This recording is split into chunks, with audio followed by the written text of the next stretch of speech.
Un workflow qui tourne en boucle, une erreur obscure qui bloque toute votre automatisation, des heures passées à débugger une simple connexion, ces petits grains de sable qui transforment un projet génial en une véritable enfer, on les a tous connus sur N8N. Et souvent, la solution se cache dans un tout petit détail. Bonjour à tous, ici Feu dans vos oreilles et aujourd'hui j'ai condensé des années d'expérience et d'erreurs dans une liste ultra dense, mes 30 meilleurs conseils pour construire des workflows plus propres, plus rapides et plus solides. Que vous soyez débutant ou que vous ayez des centaines d'exécutions au compteur, je vous garantis que vous allez sortir de cette vidéo avec des astuces qui vont vous faire gagner un temps fou. Alors sortez de quoi prendre des notes, on commence tout de suite. Tips numéro 1, dessiner avant de coder. Moins vous avez de blocs, mieux c'est. Donc créez un schéma de workflow avant de le réaliser pour optimiser sa structure dès le départ. Lorsque vous créez en fait un workflow sur N8N, je vous conseille d'aller sur excalibro.com. Là j'y suis actuellement. Vous créez en fait chacun des blocs et ça vous permettra en fait de structurer au fur et à mesure sans devoir chercher vos différents blocs. Donc là, je crée ma structure et en fait, une fois que j'ai réalisé mon schéma, je peux directement reprendre ces éléments pour les réimporter de la meilleure manière possible. Tips numéro 2, exploiter la bibliothèque des templates. Lorsque vous rendez en fait sur votre dashboard de N8N, vous avez ici templates, vous pouvez cliquer dessus et ici vous avez plus de 6000, comme vous le voyez, 6000 templates qui sont directement disponibles. Alors il y en a qui sont gratuits, il y en a qui sont payants, mais là juste en tapant par exemple ce que vous souhaitez faire, par exemple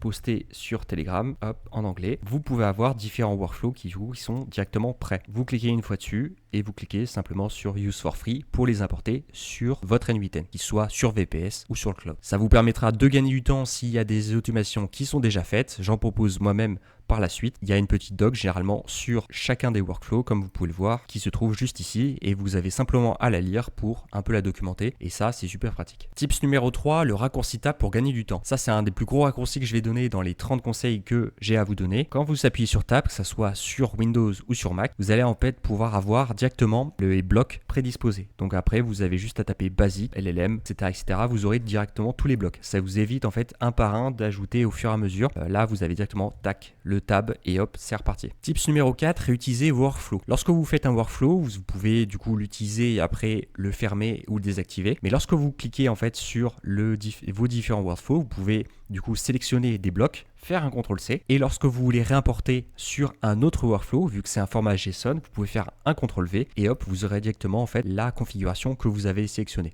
en sélectionnant juste ici. Cela permet de gagner du temps sur vos automatisations et si vous automatisez beaucoup de choses avec des patterns qui se ressemblent, je vous conseille de faire ça. Par ailleurs, de faire un workflow qui fait le même pattern sur la suite et de le connecter en API. Tips numéro 5, configurer les retry and fail. Sur la plupart des blocs que vous avez sur N8N, lorsque vous double-cliquez et que vous allez dans les settings, vous avez le retry and fail. Le retry and fail, ça va vous permettre en fait que lorsque vous avez un bloc, généralement du HTTP ou d'API, s'il fail et qu'il n'est pas connecté à Internet ou qu'il y a une erreur, ça permet de répéter l'action un certain nombre de fois. Donc là, le max retry, c'est le max d'essai que propose du coup le retry and fail. La différence de millisecondes, donc ça pour le coup, c'est en une seconde. Et après, si vous souhaitez justement faire une erreur, pour le coup, si on fait un continu classique, ça va continuer même si le code n'est pas exécuté. Par ailleurs, vous pouvez aussi cliquer sur le continue using error output et là, ça vous donnera en fait un chemin différent pour votre workflow. Et je rappelle que ces settings sont disponibles sur les 3/4 des blocs. Tips numéro 6, épingler les données pour tester plus efficacement. Donc pour éviter les appels API répétés en épinglant les données d'une sortie, vous pouvez pendant le développement en fait reconcaténer un petit peu les chemins. Donc là, je désactive ce chemin-là et en fait si je veux tester le dernier bloc, au lieu de passer par tous les chemins un par un, ce que je peux faire c'est directement connecter le bloc de début au bloc de fin. Comme ça, je teste uniquement celui-ci un par un ou alors je me fais un trigger manuel que je déplace tout au long de mon workflow pour me permettre justement de tester un par un les blocs.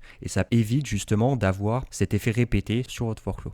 Tips numéro 7, désactiver les nœuds pendant vos tests. Ça vient aussi avec le tips numéro 6, mais lorsque vous cliquez sur un bloc et que vous appuyez sur la touche D, que ce soit sur Windows ou sur Mac, vous désactivez en fait un bloc. Ça vous permet justement de désactiver les blocs et que ça coûte moins cher en API ou alors que ça aille beaucoup plus rapidement. Par ailleurs, si vous faites un CTRL-D en sélectionnant un bloc, vous allez pouvoir dupliquer ce bloc sans avoir à faire un CTRL-C, CTRL-V. Tips numéro 8, choisissez des LLM moins chers. La plupart du temps, lorsque vous utilisez un LLM, vous souhaitez en fait simplement exécuter une donnée précise, mais c'est souvent des requêtes assez simples. Si c'est des données assez simples, je vous conseille d'utiliser du coup le basic LLM Chain. Vous n'avez pas besoin d'utiliser l'AI agent. L'AI agent, c'est simplement pour avoir de la mémoire et un tool. Si vous n'avez pas besoin de ces deux fonctionnalités, vous n'avez pas besoin d'utiliser l'AI agent. Si vous avez des tâches assez basiques, justement, vous préférez utiliser quelque chose de beaucoup moins cher. Vous allez OpenRouter, arrêtez d'utiliser OpenIA. Vous avez beaucoup beaucoup de modèles différents et vous en avez même des gratuits pour des tâches assez basiques. Je pense à DeepSeek justement qui est vraiment assez puissant et qui vous permet de faire des tâches assez simples ou alors utiliser un bloc basique comme un filter. Ça vous coûtera beaucoup moins cher et ça vous permettra aussi de réduire la latence et le temps d'exécution de vos workflows. Tips numéro 9, activez le continue on error. Lorsque vous n'avez pas forcément besoin d'un bloc précisément pour continuer votre workflow, vous pouvez faire toujours continuer et faire continue juste ici pour vous permettre en fait de continuer le workflow même si le code n'a pas été bien exécuté ou n'est pas fait. Ça vous permettra de faire du testing et par contre ne le laissez pas quand vous faites des workflows complètement actifs. Tips numéro 10, la sélection multiple avec CTRL plus souris. Utilisez abondamment la CTRL plus souris, alors c'est commande plus souris sur Mac et la vue complète pour naviguer efficacement dans vos workflows. Lorsque vous avez des gros workflows, en fait, ce que vous pouvez faire, c'est maintenir du coup le clic gauche, sélectionner, donc ça vous le connaissez, mais vous ne connaissez pas forcément le CTRL plus sélection. Donc là, j'appuie sur CTRL gauche et je maintiens enfoncé la souris pour justement déplacer ma caméra ainsi que zoomer. Ça vous permettra de savoir un peu où vous en êtes par rapport au workflow. N'oubliez pas aussi que vous avez aussi la sélection de votre workflow complet juste en bas à gauche et juste ici. Tips numéro 11, utilisez le code Node pour plus de flexibilité. Lorsque vous n'avez pas en fait un bloc sur votre N8N qui fait l'action précise, vous pouvez utiliser le bloc code qui vous permettra justement de taper en fait bout de code en fait directement qui va faire une action précise. Ça, vous pouvez le demander à ChatGPT ou à Claude pour coder à votre place l'action qui va être exécutée. Ça peut être créer une variable, mixer plusieurs variables en même temps, rechercher une donnée précise, donner des indications, faire une regex. Il y a plein de possibilités qui sont disponibles et ça vous permet de limiter en fait le nombre de blocs que vous avez sur votre workflow. Tips numéro 12, créer des workflows d'erreurs dédiés. Lorsque vous avez des workflows très complexes, vous pouvez utiliser les nœuds Error Trigger pour capturer et traiter toutes les erreurs de manière centralisée et professionnelle. Vous avez le exécution qui est ici et qui est centralisé aussi sur votre dashboard, mais lorsque vous tapez sur Tab, du coup, je vous rappelle avec le dernier tips, avec Error, vous avez aussi l'Error Trigger qui vous permet en fait de suivre vos différentes erreurs et s'il se passe quelque chose, alors un autre workflow en fait peut solutionner l'erreur que vous avez sur différents types de workflows. Et en fait, les workflows peuvent être interconnectés. Tips numéro 13, recherchez vos blocs facilement. Vous êtes sur un navigateur, donc vous pouvez utiliser le CTRL F et le commande F sur Mac pour rechercher du coup vos différents blocs. Il suffit de bien les nommer, bien sûr. Donc vous pouvez faire CTRL F, comme je fais ici. Et par exemple, j'ai nommé un bloc chapitrage. Je vais taper chapitrage et juste ici, en fait, il va apparaître. Voilà, il est juste ici. Donc juste avec cette commande, ça va vous permettre en fait de savoir où se trouvent vos blocs et de bien les organiser. Tips numéro 14, stocker intelligemment vos données. Utilisez les data tables récemment ajoutées pour gagner du temps par rapport à vos Google Sheets. Ça vous permettra justement sur les mises à jour les plus récentes de capturer de la donnée. Et si vous avez par exemple, je ne sais pas, des licences, des données clients ou autre chose en très petite quantité, vous pouvez utiliser les data tables pour cela. J'ai fait une vidéo sur la data table dédiée, donc vous pouvez la regarder sur ma chaîne YouTube. Tips numéro 15, préférez le nœud switch, le node switch au node if. Le node switch, il va vous permettre en fait de faire des règles selon certaines thématiques, selon certaines variables que vous avez désignées. Si x est plus grand que machin, alors ça va faire ça. Si x est plus grand que machin, alors ça va faire ça. Alors que le boucle if, c'est si s'il se passe quelque chose, alors il se passe quelque chose. En fait, le switch va vous permettre en fait de faire beaucoup plus de chemins que le boucle if. Alors, pour des chemins assez simples, vous pouvez faire un if, mais si vous avez besoin d'une structure beaucoup plus complexe, en évitant de justement utiliser un agent IA, préférez le node switch. Tips numéro 16, utilisez votre historique. L'onglet exécution vous permet de regarder, restaurer, ainsi que cloner d'anciennes versions de workflow. Lorsque un workflow ne fonctionne pas bien comme il faut, vous l'aurez juste ici du coup, que ce soit en trigger, en manuel ou en automatique. Donc là après vous pouvez sélectionner ces différents éléments et après les recoller sur le workflow que vous avez souhaité ou alors cliquer sur la petite flèche pour retourner à cette version précise. Tips numéro 17, les variables aléatoires pour plus de naturel. Les variables aléatoires peuvent être très pratiques pour ajouter une part d'imprévisibilité dans vos automatisations. Je m'explique. Lorsque vous faites par exemple un edit field et que vous mettez nombre aléatoire en nom de valeur et un mat floor, mat random, donc là jusqu'à 101, en fait là je vais avoir un nombre aléatoire de 0 à 100. Là je peux exécuter autant de fois que je veux, voilà, et comme vous voyez le nombre change à chaque fois. Donc ça peut être pratique pour avoir un nombre aléatoire justement, si par exemple je veux un nombre entre 1 et 75. Voilà, là j'aurai un nombre entre 75 puisqu'on fait n plus 1. Tips numéro 18, configurer les variables d'environnement.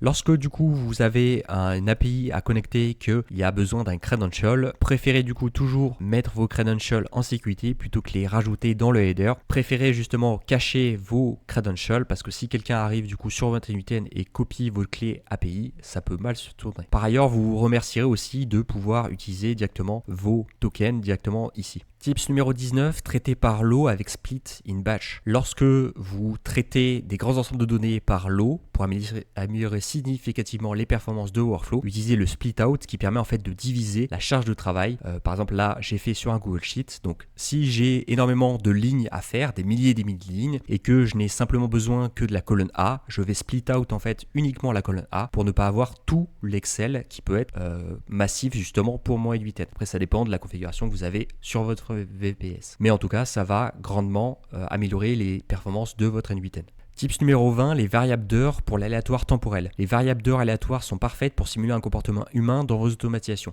Imaginons que je veuille poster, on va dire, tous les jours à 4 heures, mais je ne veux pas que ça soit 4 heures précises à chaque fois. Je veux que ça soit un nombre différent, donc 4h15, 4h16, 4h30. Et ben, je peux utiliser un matfloor matrandom pour simuler justement ça. À chaque fois que je vais exécuter mon workflow ou mon trigger, je vais pouvoir exécuter, voilà, ça va changer. Donc là, ça va être 4h25, 4h56, etc., 4h20. Voilà, et à chaque fois ça va changer pour justement permettre d'exécuter ce workflow à des heures totalement différentes. Tips numéro 21, n'abusez pas de l'IA. Pour rendre vos workflows moins complexes et moins coûteux, préférez les blocs basiques plutôt que l'agent IA quand c'est possible. Donc là, par exemple, vous avez 3 alternatives différentes. J'en vois beaucoup utiliser toujours les agents IA, les agents IA, les agents IA. Vous avez d'autres choses. Si c'est des données statiques que vous allez performer, vous pouvez utiliser le code. Donc ça, vous allez juste simplement écrire le code en lui-même avec un ChatGPT ou un Claude en disant bah voilà, je suis sur NVTN, je veux modifier ces données comme ci, comme ça. Voilà, ça vous permettra de faire par exemple un embedding sur du RAG ou sur autre chose. Voilà, je ne rentre pas plus dans les détails. Sinon, ce que vous pouvez faire, c'est plusieurs chemins différents avec un switch. Ou alors, encore plus simple, vous avez la boucle if, la boucle si il se passe quelque chose, alors il se passe ça, ou alors il ne se passe pas ça,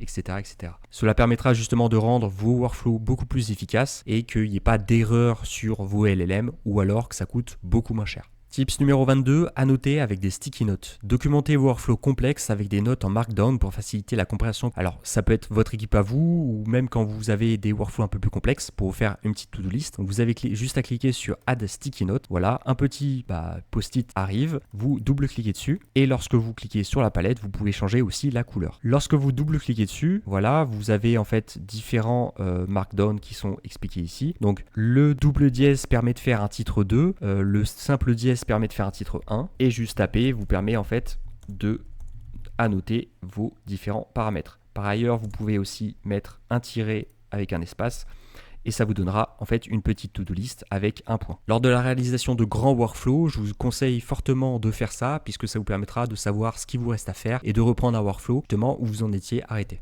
Tips numéro 23, recherchez les variables disponibles. Utilisez la barre de recherche pour trouver rapidement les variables dont vous avez besoin dans vos expressions. Donc lorsque vous en fait complétez vos différentes informations sur vos LLM ou sur vos variables, vous pouvez avoir la petite loupe pour taper directement la variable que vous recherchez. Par exemple, name, si je cherche une variable name, voilà, elle va se trouver juste ici et j'aurais plus qu'à la glisser déposer. Alors qu'en fait, sinon, j'aurais dû la chercher une bonne demi-heure si j'en ai énormément de variables.